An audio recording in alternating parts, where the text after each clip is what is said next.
Hello, and I welcome you all to my YouTube channel. ආයුබෝවන් මම ඔබ සැම මගේ YouTube channel එකට සාදරයෙන් පිළිගන්නවා. හොඳයි. ඔන්න අද දවසේදී මම ඔබට කාලයකට පස්සේ යලිත් වතාවක් everyday conversations කියන පාඩමේ තවත් කොටසක් අරගෙන ආවා. everyday conversations යටතේ පාඩම් කීපයක්ම කලින් කරලා තිබුණා. අද තවත් විශේෂ පාඩමක් මම ඔබට ඉදිරිපත් කරන්න යන්නේ. ඉතින් අදත් වෙනදා වගේ ඔබ තාමත් මගේ channel එක subscribe කරලා නැත්නම් subscribe කරලම අපි යමු අද පාඩමට.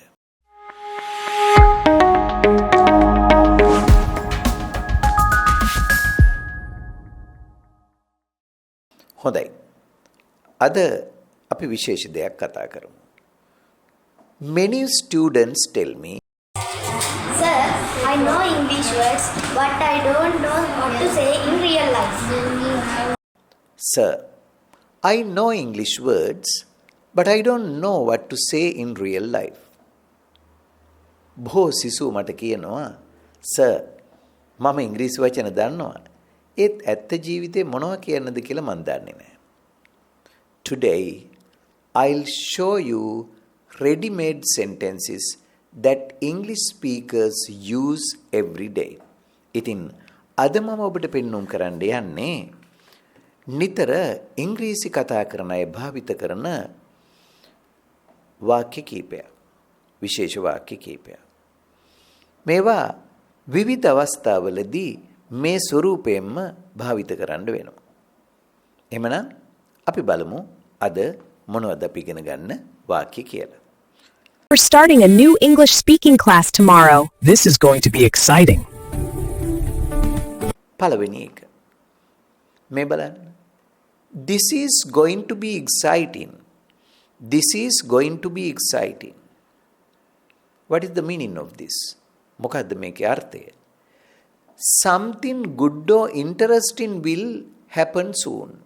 ඇත්තටම මේකෙන් අදහස් වෙන්නේ විගසකින්ම නුදුරු අනාගතයේදී යම් කිසි විශේෂ දෙයක් සිදු වෙන්න යන බවයි. හිතට සතුටගෙන දෙන, හිත කලඹවන සුළු යමක් ඉක්මනින්ම සිදු වෙනවා කියන එක. ඉතින් මේක සිංහලෙන් කියද්දී අපි ගොඩක් වෙලාවට කියනවා මේක නම් මාරෙට තියෙයි. මේක නම් සුපිරියට තියෙයි. අන්න ඒ වගේ අනාගතයේදී යමක් මෙහෙම වෙයි කියලා, ඒ කියන්නේ හොඳටම තියෙයි කියලා කියන්න අපි යොදා ගන්නවා. මොකද්ද? This is going to be exciting. මෙහෙම තමයි ඉංග්‍රීසි ජාතිකයෝ මේ භාවිත කරන්නේ. මේක අපිට පාවිච්චි කරන්න පුළුවන් මෙන්න මේ වගේ අවස්ථාවලදී. In our day to day situation, everyday situations වලදී. මොනවද මේ situation? When we are talking about a trip, අපි trip එකක් ගැන කතා කරද්දී, when we are going to talk about a new job, අපි අලුත් රැකියාවක් ගැන කතා කරන්න යද්දී, a new lesson or project, අලුත් පාඩමක්, ව්‍යාපෘතියක් වගේ කතා කරද්දී මේ භාවිත කරන්න පුළුවන්. Let's look at a short conversation. අපි කෙටි සංවාදයකින් මේක ඉගෙන ගමු. මේ බලන්න. We're starting a new English speaking class tomorrow. This is going to be exciting. දැන් කෙනෙක් කියනවා we are going to start speaking classes next week. අපි ලබන සතියේ speaking classes පටන් ගන්නයි යන්නේ. කෙනෙක් කියනවා we are going to start speaking classes next week. අපි ලබන සතියේ ඉංග්‍රීසි කතා කරන පන්ති පටන් ගන්න යන්නේ. අනිත් යාළුවා කියනවා this is going to be exciting. මේක නම් මාරෙට තියෙයි. අන්න ඒ වගේ. ඒ කියන්නේ එයා දැන් හරි ආසාවෙන් ඉන්න ස්පීකින් ක්ලාස් එකකට යන්න අර එහෙම කිව්ව ගමන් කියනවා this is going to be exciting. ඒක නම් මාරෙට තියෙයි. මේ බලන්න තවත් අවස්ථාවක්. දැන් චිත්‍රපටයක් බලන්න යන්න. ටවුන් එකේ සිනමා ශාලාවට අලුත් චිත්‍රපටයක් ඇවිල්ලා. right? එතකොට අපි කියනවා this movie is going to be exciting. අර this is කියන වෙනුවට this movie කියලා දානවා. මේ චිත්‍රපටිය නම් මාරෙට තියෙයි. අපි අහලා තියෙනවා ඒ ගැන බලන්න යන්නේ. තව ගියේ නැහැ. බලන්න ගියාම නියමෙට තියෙයි ඒක. ඒ වගේ රැකියාවක් ගැන මං කිව්වා. මේ බලන්න. My first day at work is tomorrow. හෙට තමයි මම මුලින්ම වැඩට යන දවස. My first day at work is tomorrow. මම මුලින්ම වැඩට යන්නේ හෙට. This is going to be exciting. මේක නම් මාරෙට තියෙයි. හරි ආසාවෙන් ඉන්නේ. ඉතින් නියමෙට මං හීන දැක හිටියා මේ රැකියාවට යන්න. ඉතින් නියමෙට තියෙයි කියලා හිතනවා. එහෙනම් හොඳට මතක තියාගන්න. Try to use this when you feel happy about the future. ඔබට අනාගතේ යමක් ගැන සතුටක් දැනෙන වෙලාවල් වලදී මේක භාවිත කරන්න. Use this when you feel happy about the future. අනාගතේ යම් දෙයක් සතුටින් බලාපොරොත්තු වෙන සතුටක් ඇති වෙයි කියලා හිතන තැන්වලදී පාවිච්චි කරන්න. එතකොට අනිවාර්යෙන් මේකේ දෙන්නේ කාගෙත් අර හිතට සතුටක් ඒ වගේම විමතියක්කුත් එක්කලා එන අවස්ථාවලදී. My first day at work is tomorrow. This is going to be exciting කියද්දී එමෙනවා. අපි දැන් තවත් කෙටි සංවාදයකින් මේක ඉගෙන ගමු. දැන් අපි මුලින් කිව්වා මෙහෙම. බලන්න. කෙනෙක් කියනවා we are starting a new English speaking class tomorrow. ඊට අනිත් එක්කෙනා කියනවා really? ඇත්තද?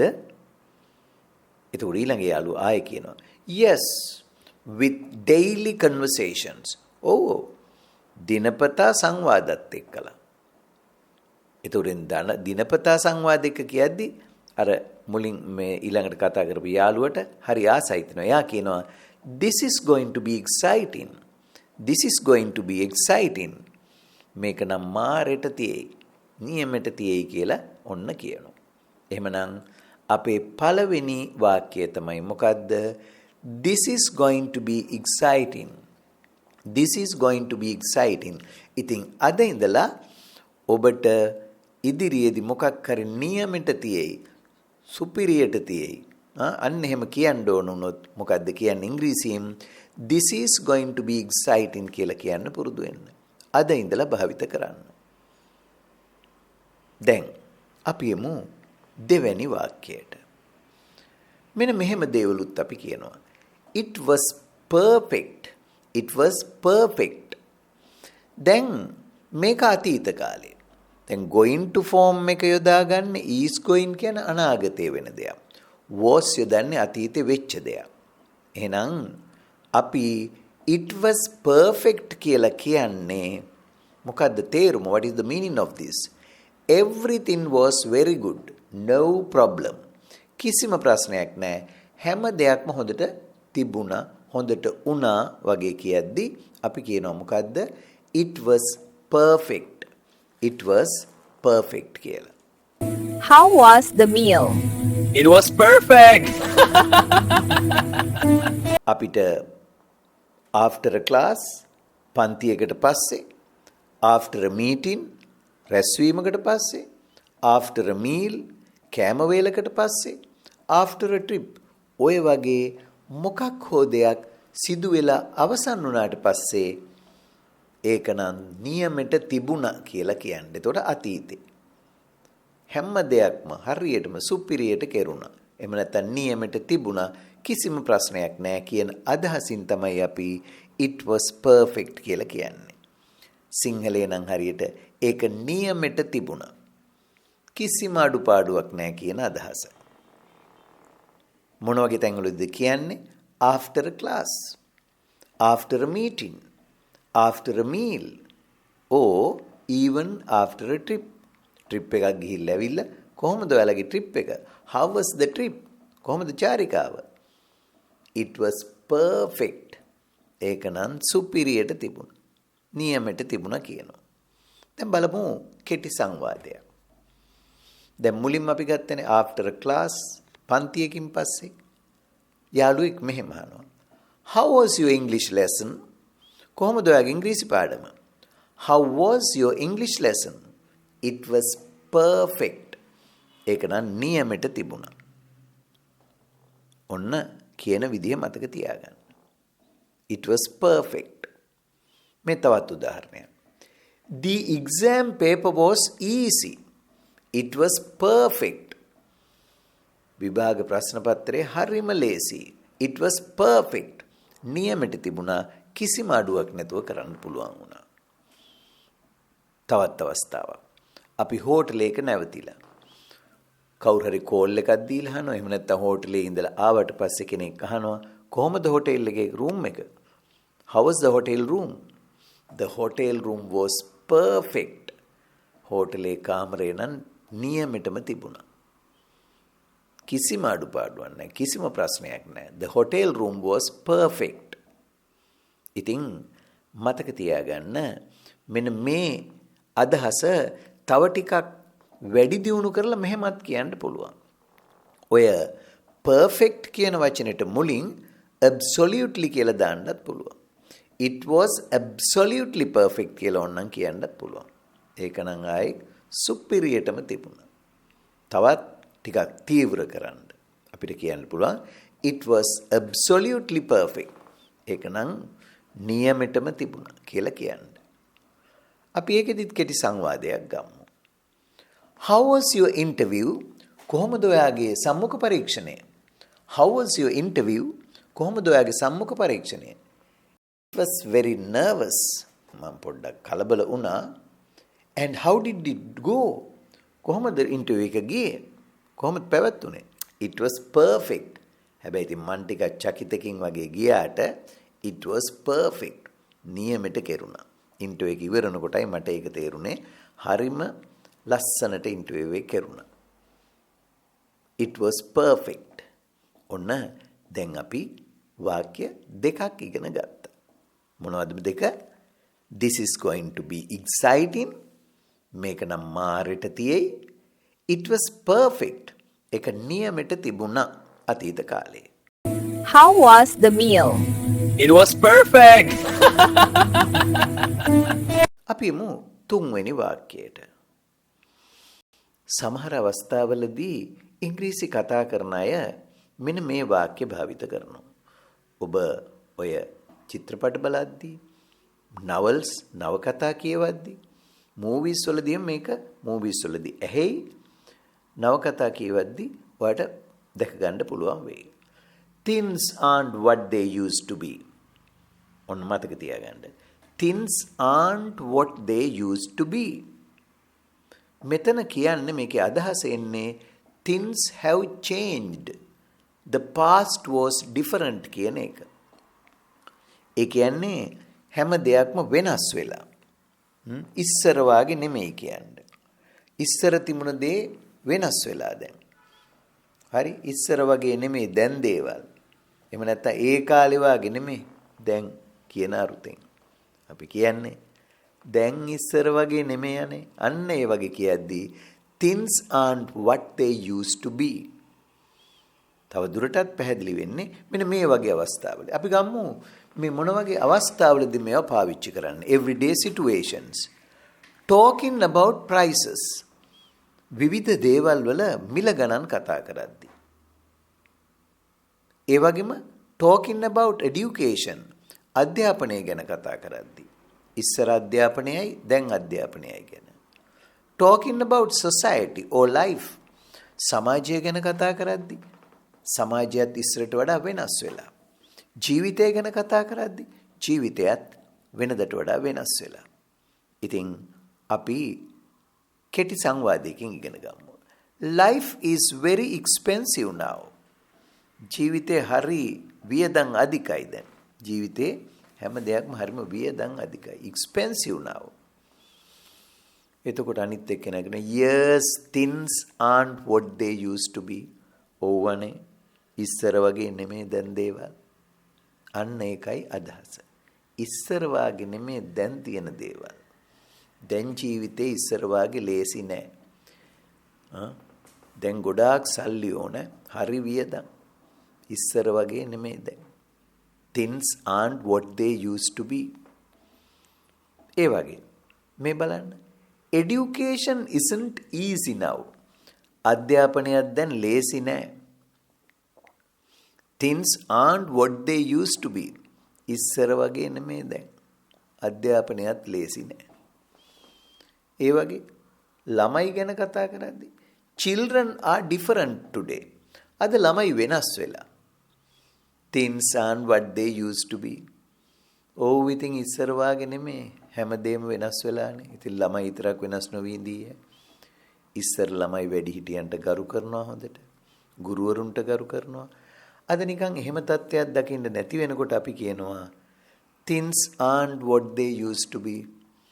ඉස්සර වගේ නෙමෙයි දැන්. හැම දෙයක්ම වෙනස් වෙලා කියන අදහස තමයි මේකෙන් එන්නේ. එතකොට හොඳට මතක තියාගන්න ඊට කනගාටු ඒ වගේ බරපතල හැඟීමක් ඇති වෙන තැන්වලදී මේක පාවිච්චි කරන්නේ. ඔබ ඉස්සර බලාපොරොත්තු වුණ දේවල් වලට වඩා වෙනස් දේවල් දැන් සිදු වෙන්නේ. එදාට වඩා කනගාටුදායක සිදුවීම් නම් අද සිදු වෙන්නේ. අපිට කියන්න පුළුවන් things aren't what they used to be කියලා. අපි කෙටි සංවාදයක් ගමු මේකටත්. Everything is so expensive now. හැම දෙයක්ම දැන් හරි ගණන්. That's true. ඒක ඇත්ත. Life was easier before. ඉස්සර ජීවිතේ කොච්චර පහසුද. Things aren't what they used to be. ඔව් ඉතින් ඉස්සර වාගේ නෙමෙයිනේ දැන් කාලේ. අන්න ඒ අදහසයි එන්නේ. සංවාදේ බලන්න නැවතත් පළවෙනි කෙනා කියනවා everything is so expensive now. දැන් හැම දෙයක්ම හරි ගණන්නේ. දෙවෙනි එක්කෙනා කියනවා that's true. ඒක ඇත්ත. ඊළඟ එක්කෙනා ආයි කියනවා life was easier before. කලින් නම් ජීවිතේ හරි පහසුවෙන් තිබුණා. Things aren't what they used to be. Things aren't what they used to be. එහෙම තමයි යන්නේ. ඉස්සර වගේ නෙමෙයි දැන් තියෙන දේවල්. ඒ කාලේ වගේ නෙමෙයි කියන අර්ථය ඔන්න එනවා. අපි යමු ඊළඟ වාක්‍යයට. මේ දිනපතා කතා බහේදී මේවා භාවිත කරන්න. දවසකට එක ගානේ ඉගෙනගෙන කතා බහේදී පාවිච්චි කරන්න අමතක වෙන එකක් නැහැ. පුංචි කොල කෑල්ලක් අරගෙන මේ ටික විතරක්වත් ලියා ගන්න. මෙන්න හතරවෙනි එක. That would be difficult. That would be difficult. ඒක අමාරු වෙයි. මං හිතන්නේ ඒක ලේසි වෙයි කියන අදහස. Something is not easy to do කියන එකයි. Something is not easy to do. යම් කිසි දෙයක් ඔබට කරන්න නිකන් ලේසි නෑ වගේ තියෙන තැනකදී අපි එහෙම නොකිය කියන්නේ මොකද්ද? That would be difficult.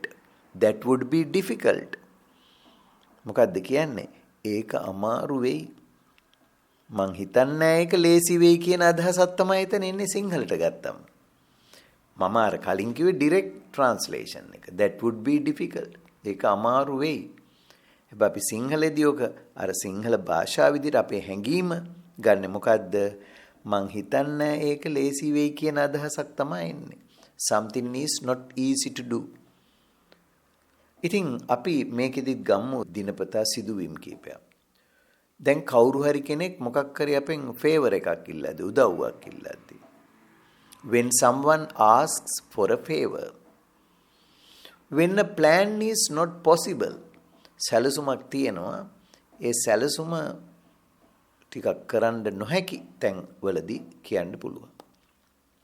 කෙනෙක් උදව්වක් කරන වෙලාව උදව්ව කරගන්න ටිකක් අමාරු නම් හරි යම් කිසි සැලසුමක් ක්‍රියාත්මක කරගන්න අපහසුතාවයක් තියෙන තැන් වලදී මේවා යොදා ගන්න පුළුවන්.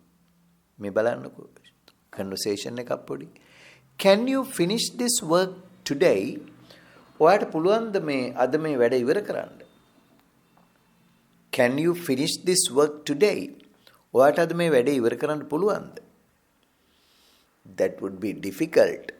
ඒක නම් දේසි වෙන එකක් නෑ නේද? ටික අමාරු වෙයිනේ. That would be difficult. අර කෙලින්ම නෑ එහෙම බෑ කියන්නේ නැතුව හරිම විනීතව අහන විදිහක් මේක. විනීතව පිළිතුරු දෙන විදිහක්. That would be difficult. මං හිතන්නේ ලේසි වෙයි කියලා එකක් එන්නේ එතන. ඒක අමාරු වෙයිනේ කියලා කියනවා. මේ බලන්න තවත් උදාහරණ කිහිපයක්. Working and studying together would be difficult. දැන් සමහර ඉන්නවා ඉගෙන ගන්නත් ඕනේ වැඩ කරන්නත් ඕනේ. ගොඩක් අපේ පන්ති වලටත් එනවා රැකියාවක් කරන ගමන් ඉගෙන ගන්න. ඉතින් අපි සමහරවිට කියනවා working and studying together would be difficult. වැඩ කරන ගමන් වැඩ කරන එකයි ඉගෙන ගන්න එකයි එකට කරන එක නම් ටිකක් ලේසි නැති වෙයි. ටිකක් අමාරු වෙයි කියලායි කියන්නේ. ඒ වුණාට අමාරුවෙන් හරි යමක් achieve කරගන්න පුළුවන්. අපි එහෙම කියනවා. Learning English without practice would be difficult. දැන් සමහර අය ඉන්නවා ඉංග්‍රීසි ඉගෙන ගන්නවා. හැබැයි කවදාවත් පුහුණු වෙන්නේ නැහැ. නිතර කියවලා ඒක පුහුණු වෙන්නේ ප්‍රැක්ටිස් කරන්නේ. ඒ වගේ තැනකදී අපිට කියන්න පුළුවන් learning English without practice would be difficult. ඉංග්‍රීසි ඉගෙන ගත්තට විතරක් බෑ ප්‍රැක්ටිස් කරන්න නැතුව ගියොත් නම් ඉතින් ඒක අමාරු වෙයි. මං හිතන්නේ ඒක ලේසි වෙයි කියලා. ඒ තවත් අවස්ථාවක්. මේ බලන්න දැන් ඒකම තව සංවාදයක් ගමු. දැන් මෙතන වඩාත් අර මං කලින් කිව්වේ මෙහෙම වාක්‍ය කියද්දි ඒක හරිම පොලයිට් විනීත බවක් කියවෙනවා නිකම්ම නෑ බෑ කියන්නේ නැතුව. This sentence is polite and sounds better than saying no. මේ බලන්නකො මේ සංවාදයේ දිහා. Can you work late today? ඔයාටද ටිකක් පරක් වෙනකම් වැඩ කරන්න පුළුවන් ටිකක් හවස් වෙනකම්. වෙනදට වඩා පරක් වෙනකම් පැය කීපයක්. I want to help. මට උදව් කරන්න නම් අවශ්‍යයි. So can you stay? එහෙනම් ඉතින් ඔයාට ඉන්න පුළුවන්ද? ඊළඟට රයාලුවා කියනවා that would be difficult. ඒක නම් ටිකක් අමාරු වෙයිනේ. උදව් කරන්නත් ඕනේ. නවතිලා ඉන්න නම් ඉතින් ටිකක් අමාරුයි. අන්න එහෙම අවස්ථාවක්. ආයෙත් බලන්න සංවාදයේ. Can you work late today? අද ටිකක් රැ වෙනකම් වැඩ කරන්න පුළුවන්ද? I want to help. මට උදව් කරන්න නම් අවශ්‍යයි. ඉතින් ඊළඟ කෙනා කියනවා so can you stay? උදව් කරන්න අවශ්‍යයි. ඔයාලට ඉන්න පුළුවන්ද එහෙනම්? That would be difficult. මං හිතන්නේ නෑ ලේසි වෙයි කියලා.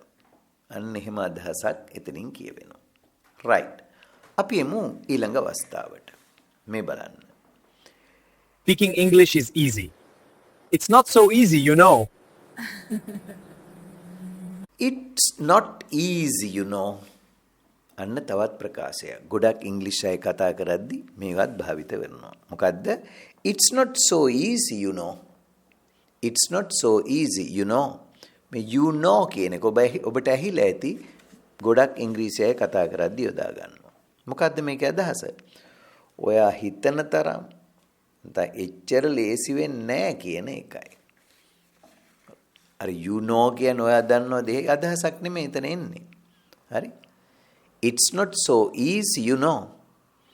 මේ එච්චර ඉතින් මේවා හිතන තරම් නම් ඒක ලේසි වෙන්නේ නැහැ.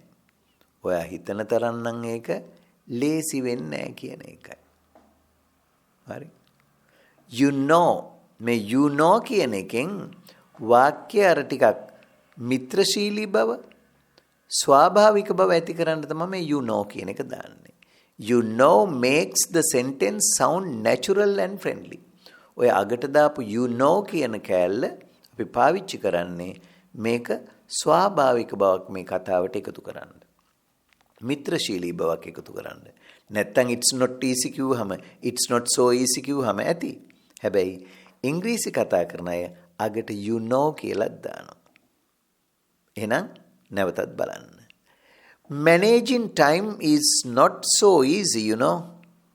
මේ කාලය කළමනා කරගන්න එක නම් හිතන තරම් ලේසි වෙන එකක් නෑ කියන එකයි. ඒ වගේ තව එකක් බලන්න. Speaking English confidently is not so easy. විශ්වාසයකින් යුතුව ඉංග්‍රීසි කතා කරන එක ඉතින් එච්චර ලේසි වෙන්නේ හොඳ පුහුණුවක් පරිචයක් නැතු. දැන් බලමු එහෙනම් මෙතන ඔන්න නැවතත් මතක තියාගන්න you know මේ you know කියන කොටස makes the sentence sound natural and friendly. ඉංග්‍රීසි වාක්‍යවලදී මේ වාක්‍යයට මේ අදහසට ඒක ස්වාභාවික සහ මිත්‍රශීලී බවක් එකතු කරනවා you know කියන එකෙන්. එහෙම නැතුව ඒක direct translate කරන්න යන්න එපා. ඔබ දන්නවද කියන්න. ඇත්තටම මේකේ අදහස එන්නේ හිතන තරන්නම් එහෙම නැත්නම් ඒක එච්චර ලේසි වෙන එකක් නෑ කියන එක මිත්‍රශීලීව ස්වාභාවික කියන්න. මේ බලන්න ඒකෙත් කෙටි සංවාදයක්. Speaking English is easy. ඉංග්‍රීසි කතා කරන එක ලේසියිනේ. ඒක දෙවෙනි යාළුවා කියන I don't think so. මං හිතන්නේ නැහැ එහෙම ඇති කියලා. Why do you say that? අයියෝ එහෙම කියන්නේ? It's not so easy, you know. ඔයා හිතන තරම් එහෙම ලේසියක් නෑනේ. It's not so easy, you know. ඔයා හිතන තරම් එහෙම ලේසි නෑ. දැන් අපි යමු තවත් අවස්ථාවකට. මේ වාක්‍යයත් මේ ප්‍රකාශයත් අපිට නිතර ප්‍රයෝජනවත් වෙනවා. මොකද්ද මේ? It's not good enough. It's not good enough. හොඳට කියවලා කටහුරු කරගන්න. It's not good enough. එහෙනම් බලමු. The meaning of this is the quality is not acceptable. මෙහි තියෙන ගුණාත්මක බව පිළිගත හැකි තත්වයක නැහැ කියන එකයි. මොනවයිද? මෙන්න situations. දිනපතා අවස්ථාව. මොන අවස්ථාවලද මේක යොදන්නේ? work. වැඩ කරන වැඩක් ගැන. studies. අධ්‍යාපනයේ පාඩම් වැඩ ගැන. performance. මොන හරි ඉදිරිපත් කිරීම ගැන. results. ප්‍රතිඵල ගැන. මේවා ගැන සෑහීමකටපත් වෙන්නේ නැත්නම් ඒවා අපි බලාපොරොත්තු වෙන තරම් ගුණාත්මක වටිනාකම පිළිගත හැකි තරම් රිසල්ට් එක හොඳ නැත්නම් performance එක ඉදිරිපත් කිරීම පිළිගන්න බැරි තත්ත්වෙ නම් තියෙන්නේ. ඒ වගේ අවස්ථාවලදී අපි යොදාගන්නේ මේ it's not good enough කියන එක. It's not good enough කියන එක. ඒක එච්චර මේ හරි නෑ. It's not good enough. ඒක ටිකක් මදි. වැඩේ හිතුව තරම්මට නෑ. හොඳ මදි. ඔන්න ඔය අදහස් තමයි එන්නේ. වැඩක් කරලා කොහොමද මේ වැඩේ? It's not good enough. ඒක මේ හිතුව තරම් නම් හොඳ මදි. එතකොට the quality is not acceptable කියන එකයි. පිළිගත හැකි ගුණාත්මක බවක් නැහැ. වැඩ කරද්දී හරි අධ්‍යාපනයේ හරි මොකක් හරි. මේ බලන්නකෝ මේ සංවාදය. Is this answer okay? මේ උත්තරේ හොඳයිද හරිද? දැන් ඔයා මොකක් හරි ප්‍රශ්නයකට උත්තරයක් දීලා ගුරුවරයාට එහෙම නැත්නම් තව කාට හරි ඔයාට වඩා දැනුමින් වැඩි කෙනෙකුට දෙනවා. දීලා අහනවා is this answer okay? It's not good enough. Try again. ඒක නම් ටිකක් හිතුවට තරන්න මදි, ප්‍රමාණවත් මදි. Try again. ආයෙත් කරලා බලන්න. මේ තවත් උදාහරණ බලන්න. My English level is not good enough for the interview. My English knowledge is not good enough for the interview. මගේ ඉංග්‍රීසි දැනුම ටිකක් මේ සම්මුඛ පරීක්ෂණයට නිකන් හිතුව තරම් මදි වගේ. බලන්න. This explanation is not good enough. මේ විස්තර කිරීම හරි මදි. ටිකක් හිතුව තරමට නෑ. හොඳ මදි. This explanation is not good enough. මේ පැහැදිලි කිරීම නැත්නම් විස්තර කිරීම හොඳ මදි. වැඩි හිතුව තරමට නෑ. දැන් මේ අදහස අපි කියන්නේ to encourage students to say. දැන් කවුරු හරි ශිෂ්‍යයෙක් මොකක් හරි කරලා ගෙනල්ලා පෙන්නුවම අර එයාව encourage කරන්න. එයාව තව ටිකක් දිරිගන්වන්න තමයි අපි මේ විදිහට not good enough කියන එක කියන්නේ. නරකයි කියන්නේ. හරි not good enough ටික හොඳ මදි තව ටිකක් මහන්සි වෙන්න කියන එක වගේ. ඒ කියන්නේ I want to improve. It's not good enough. දැන් මමත් තාම මගේ විවිධ පැති මන් දියුණු කරගන්න ඕන. I want to improve. it's not good enough. මට ටිකක් මදි වගේ දැනෙනවා තව මගේ දැනුම. ඉතින් I want to improve. අපි ඉතින් හැමදාම ඉගෙන ගන්නවානේ. හොඳයි. මේ කෙටි සංවාදය බලන්න. දැන් පළමු යාළුවා මෙහෙම අහනවා.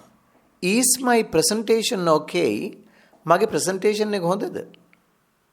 It's clear but කියලා කියනවා. දෙවෙනි යාළුවා. ඒක පැහැදිලි but ඒ වුණාට කියලා නිකන් චුට්ටක් ඇදලා කියනවා. දැන් මොකද මුලින් ඇහුවේ? Is my presentation okay?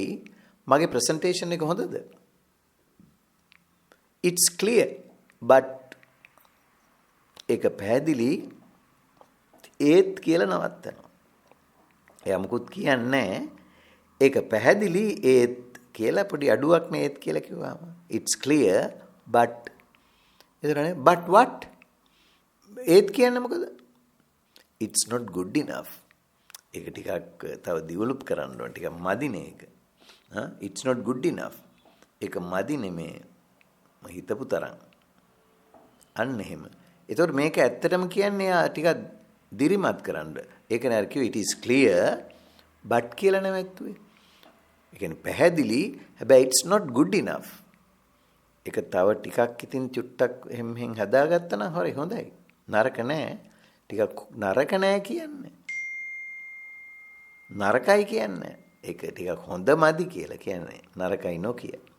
තව ටිකක් දියුණු කරගන්නයි කියන්නේ එහෙම. එහෙනම් is my presentation okay? මගේ presentation එක හොඳද?